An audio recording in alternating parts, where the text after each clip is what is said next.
Gauravani Vichari Srishishun Chanting. Hare Krishna. So, today we're meeting to see if we can improve our japa, if we can understand more about japa. And if you have any specific areas that you would like me to address, or you have any specific questions, I would like to entertain them now before I begin speaking, so I can understand what your concerns are and where your questions might be. So I'll give you a minute or so to think. If you have any particular area of interest in japa that you want me to address, or you have any questions that are about japa that may be not clear or that may help you improve japa. Of course, I can speak on my own, but I just wanted to first see if anything is on your mind, or you're just coming in blank and waiting for me to speak. That may be also good. Hare Krishna. Thank you very much for coming here and listening. You're welcome. First of all, I have one question. So, first is, suppose we are doing japa and our mind is even more wonder. Generally, normally we will not, but we cannot concentrate even 1 or 2 minutes. Yeah. And afterwards, again, our mind will go in one thought, another thought, another thought. It's continuation. How we can concentrate on japa while doing? Very good question. So he's asking how to control the wandering mind. One shastra, I don't know where, it said that japa is ruined by a restless mind. Japa is ruined by a restless mind. You experienced that, I think. There's a big difference between focusing on your japa and your mind going everywhere and chanting. You can experience the difference. So the shastra says, basically you're ruining your japa. So,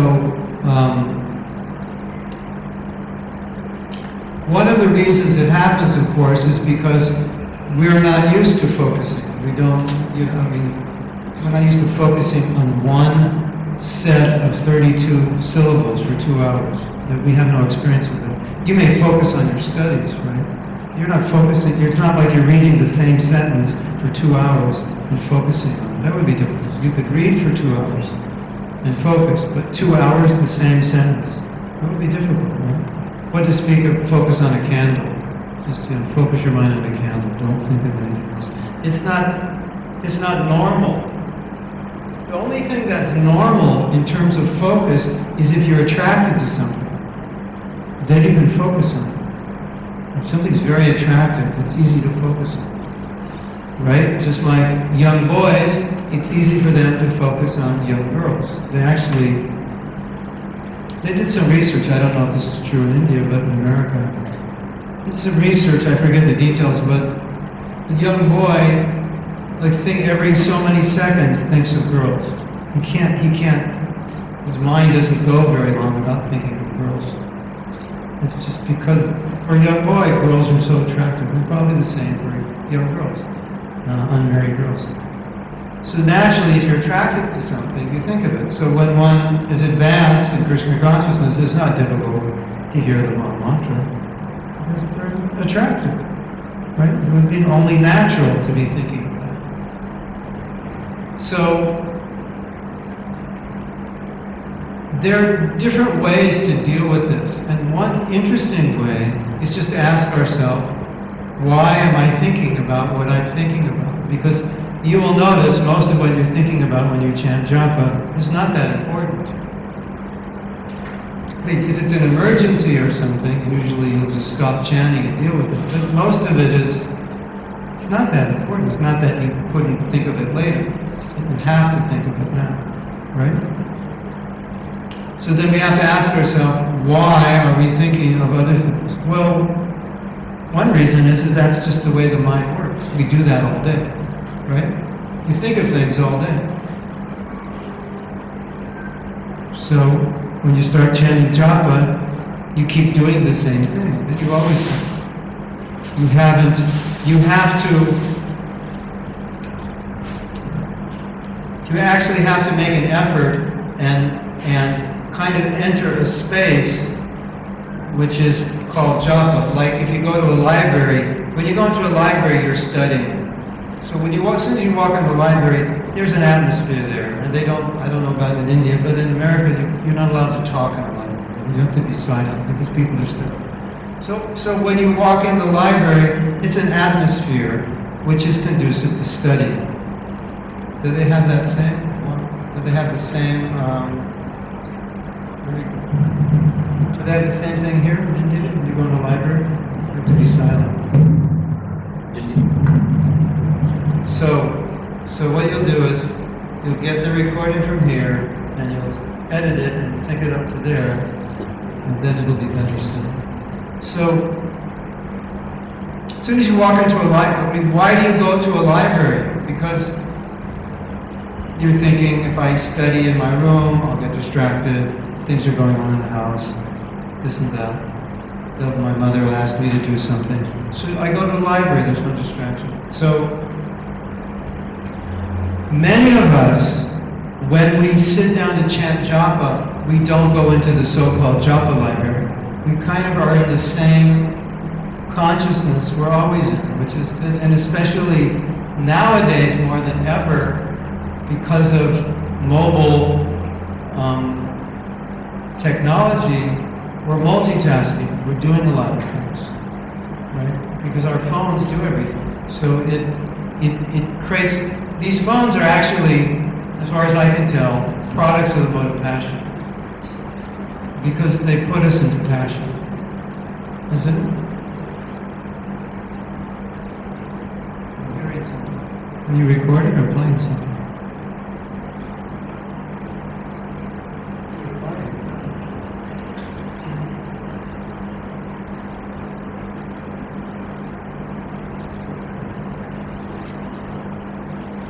So our lives are very passionate. And what does passion mean? There's a lot going on. And so, you know, I live in Mayapur. So for village people in Mayapur, their lives are not that complicated. They just, you know, go to work and come home, take a bath and eat, go to sleep, get up. You know, it's not that complicated. But in the cities, our lives are very complicated. So we're used to dealing with a lot of things. And it's worse now because anybody can get in touch with us at any time, and we can get all the information we need at any time. So it excites the mode of passion. So this is kind of how we live. And so one of the things that I realized from teaching japa workshops and doing japa myself, and trying to improve myself as a teacher, trying to teach to live what I teach, practice what I teach, is that if you don't enter into the mode of goodness, or some degree of mode of goodness when you're chanting japa, then the restless mind will ruin your japa. Because in the mode of passion, your mind it's not peaceful. So that's what the mode of passion means. It means lots going on, lots of agitation, disturbance. And so we joke. We make a joke, and the joke is there are 11 offenses to the holy name. You thought there were only 10. The Padma Purana only listed 10. But there's 11th offense, and that's to have your mobile phone on while you're chanting. It's the 11th offense. And you could add to that, there are subcategories of the 11th offense. Your computer, your television, your radio, or anything going on around you, activity that could distract you. Now, some of you, of course, are doctors, and you have to have your phone on. So that's another thing. But if your phone doesn't have to be on, then don't just have it when you're chanting. Just turn it off. Because it's a distraction. It's part of the mode of passion. In other words, when we're chanting our rounds, anything that we don't have to deal with in the present moment, you have to somehow or other just move it out. I have one godbrother, and for a lot of devotees who are doing preaching around the world, very busy managing, they get a lot of email. And I know for myself, like, I try to do my email every day, because if I don't, then after a few days, I have so much, it could take me all day. So when you're in a situation where you have a lot of email and you're expecting more and you know who's going to be writing you, it's very easy just to go to your computer and do it, just to keep up with it. So he said that he cannot chant in the same room with his computer, because at some point he'll just stop chanting and do his email, because he knows there's so much going on in his life via email. So it's just something he has to do to chant japa. So this is, of course, what we're dealing here is with dealing with externals, just to make it easier for you. One, turn off your phone, go into the library, go into the japa library. And so a lot of times when we're chanting, we're not chanting in the japa library. What are we chanting in? We're still connected to our life. And it's very interesting, because one devotee asked Prabhupada, is it okay to think of Krishna's pastimes when I'm chanting? And so Prabhupada said, well, the whole point of Krishna consciousness is to become absorbed in the thoughts of Krishna. So, if you ever ask your spiritual, it's like asking your spiritual master, is it okay to think of Krishna's pastimes? So what would he say? He said, of course, that's the goal. But the devotee was thinking, is it artificial, because should I just be hearing? And so Prabhupada said, no, the goal is to think of Krishna, that's Krishna consciousness, and think of Krishna's pastimes. He said, but because Krishna's name is Krishna, when you realize that, then if Krishna's there, his pastimes are there. We say Nama, Rupa, Guna, Lila, right? First there's Nama, and then when you're chanting, you'll someday realize that Nam is the same as the Rupa. So there's no difference. And then if the Rupa is there, if just like you don't come without your qualities, it's not like I came here to Bhaktivedanta Hospital, but I left all my qualities in Mayapur. When I come, my qualities come, and also my pastimes come, because I'm acting. So I can't, I left all my pastimes in Mayapur, and I just came to Bhaktivedanta Hospital. Well, what are you doing here? I'm not doing anything. I left my pastimes in Mayapur. No, wherever I am, there's my form, there's my qualities, there's my pastimes. So Prabhupada said, when you realize the name, then you realize it's Krishna. So then, what does that mean? You see Krishna, if you see Krishna, you see his Lila. And then the Acharyas say, and if there's the Leela, there's all the devotees, because they're there in the Leela, so then you're there with all the devotees. And that's why Prabhupada once said, if you're chanting Hare Krishna, we're all together, because all the devotees are with Krishna. Now we don't realize that. But still, that's the direction the Holy Name is taking us. So, it's really a paradox if you think about it. If Krishna is there in his name, and the goal is to be absorbed in Krishna when we're chanting, isn't it a paradox to be absorbed in thinking about what I have to do in my life, and my worries and my anxieties? It's because we're doing that all day anyway. That's why we're in the material world, because that's what we do. So it's a real paradox to finally connect with the Holy Name and still be in that same thought process, isn't it? The same thinking. What about this? What about, I'm worried about this, I'm worried about this. What about this? What about that? And then it's the Prabhupada. Many devotees have realized, and I've realized this also, that as conditioned souls, we have a very strong nature to control.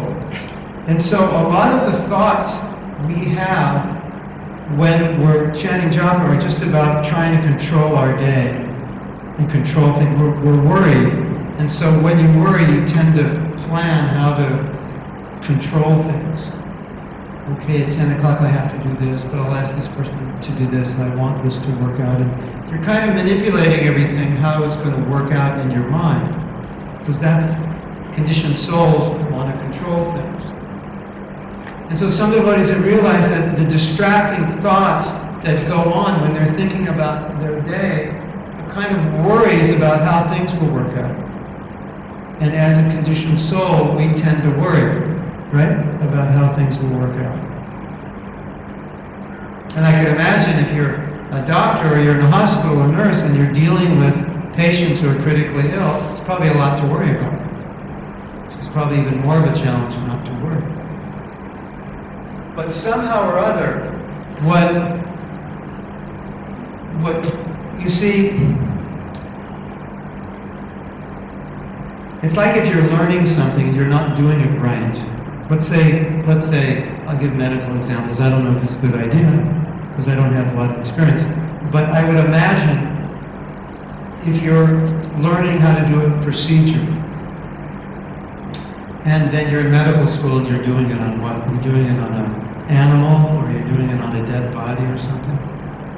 And you're not doing it right. You don't really understand how to do it. And then your professor comes and he shows you, oh, that's how to do it. And then you realize you were doing it wrong. So if we use that same example and say, what is japa? And I see you chanting and I say, no, not like that, like this. You should think like this. You should sit like this. You should hear like this. And then you chant. You say, oh, now I get it. That's japa. Because now you experience something different. So we have to first understand what japa is. It's not that you just sit down and chant and your mind goes everywhere and that's japa. It's not really japa. I mean, it sounds like it and it looks like it. But it's like somebody cooks something and they're not a good cook. So they're cooking. And it looks like they're cooking, but they don't really know how to cook. And so when you taste it, you realize this person doesn't know how to cook. But it looked like they were cooking, right? They cut vegetables, they put them in a pot, they stirred them, they did everything, and then you taste it. And it's got too much salt, too much oil, too much chili, this or too little, it's overcooked, undercooked.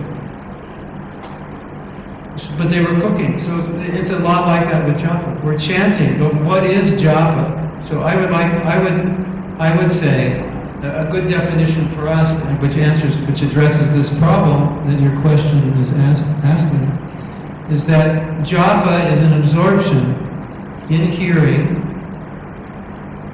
the name of Krishna. It's a connection with Krishna for those 2 hours you're chanting. And what japa isn't a review of your day. Japa isn't a review of what you didn't do yesterday. Japa is not a review of all the people you don't like that hurt you yesterday, that you're thinking about now while you're chanting japa. And we've all done that because we're upset.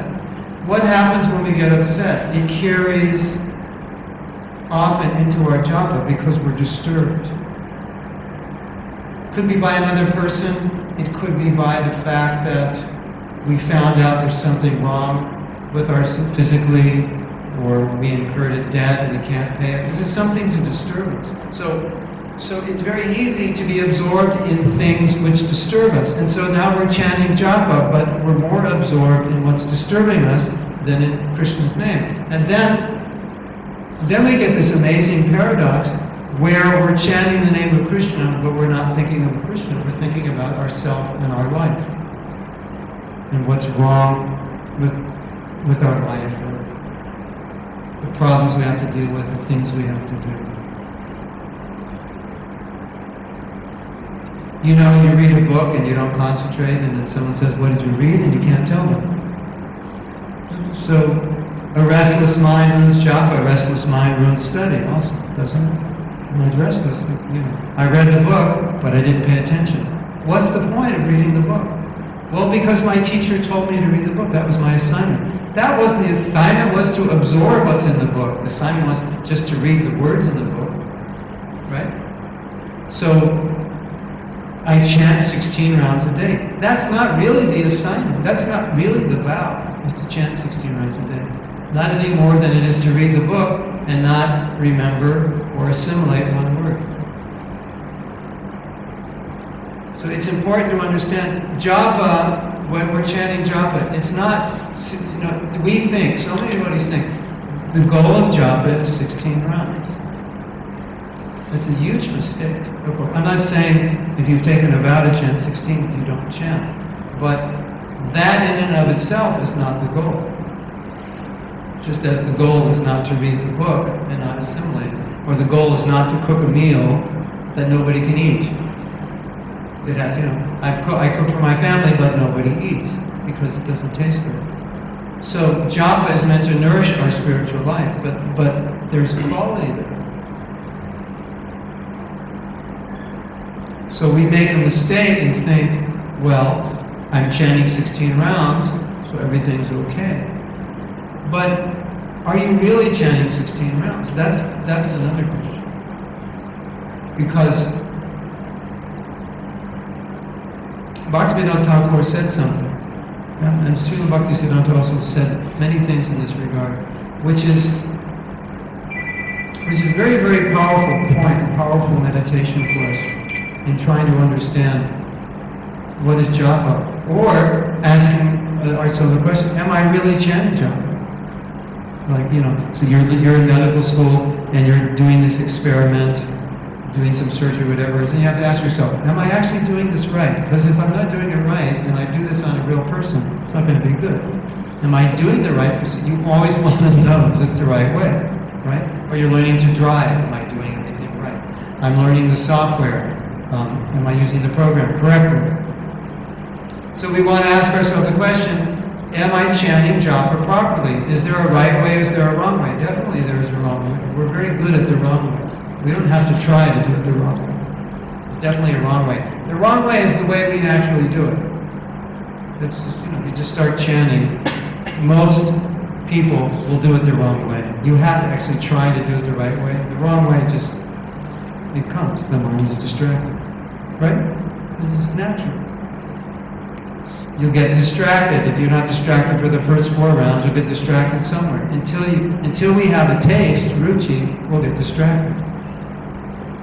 So Bhaktivinoda Thakur said something which is very interesting. He said, just reciting the mere syllables is not the holy name. Just because I say Hare Krishna, that's not the holy name. It's just, he said,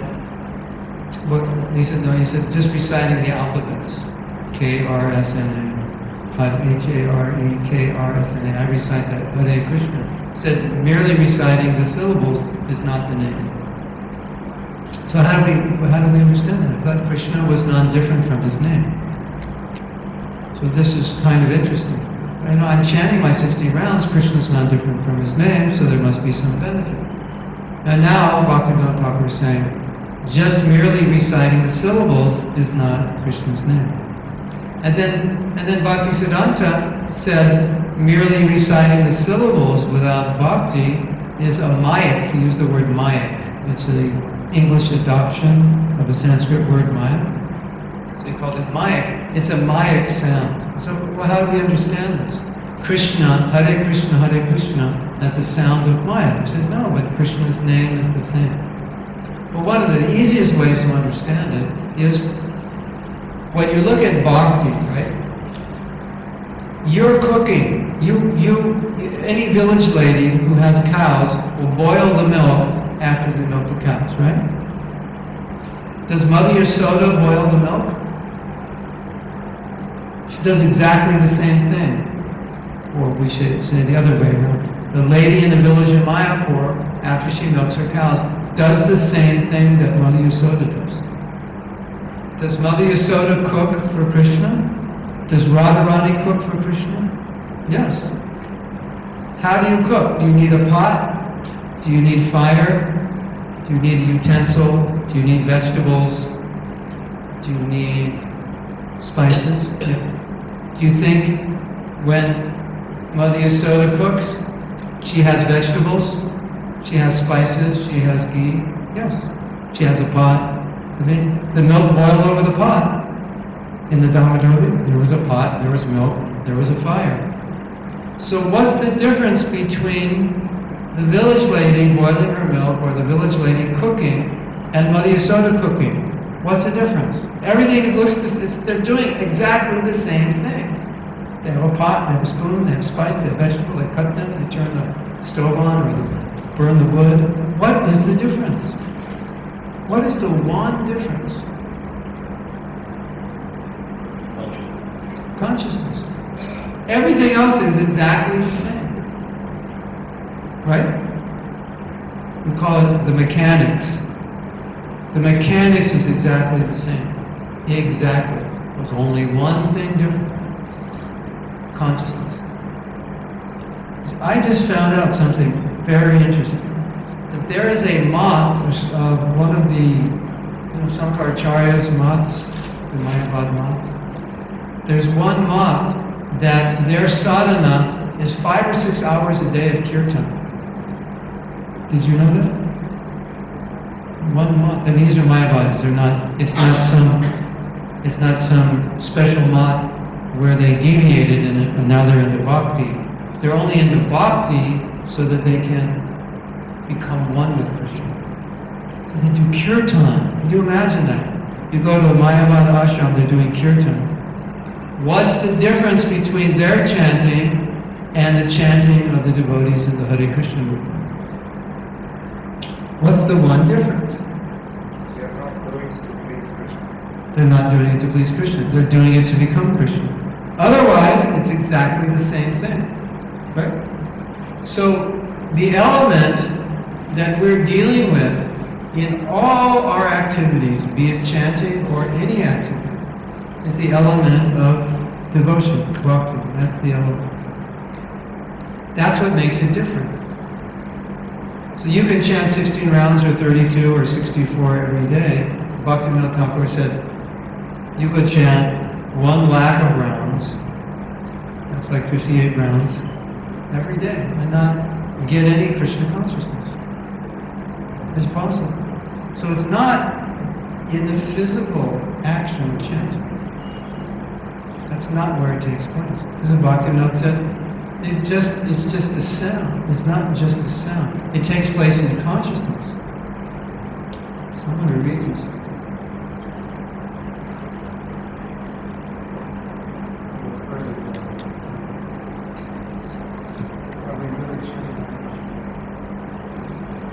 It'd be a huge problem for us if we didn't have the Maha Mantra, right? Just imagine the Hare Krishna movement without the Maha Mantra. What would it be like? Would it be weird? Would it be different? It'd be very much of a probably social, and what would we have left? We'd have social and ritual. But without the Maha Mantra, there wouldn't be a lot of bhakti, would there?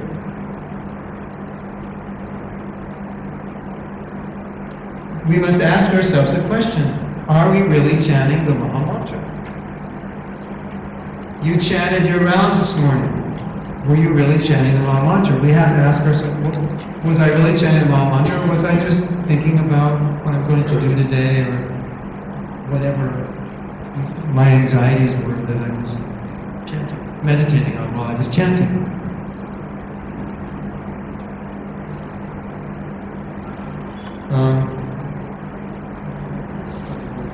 This is what Srila Bhaktisiddhanta said.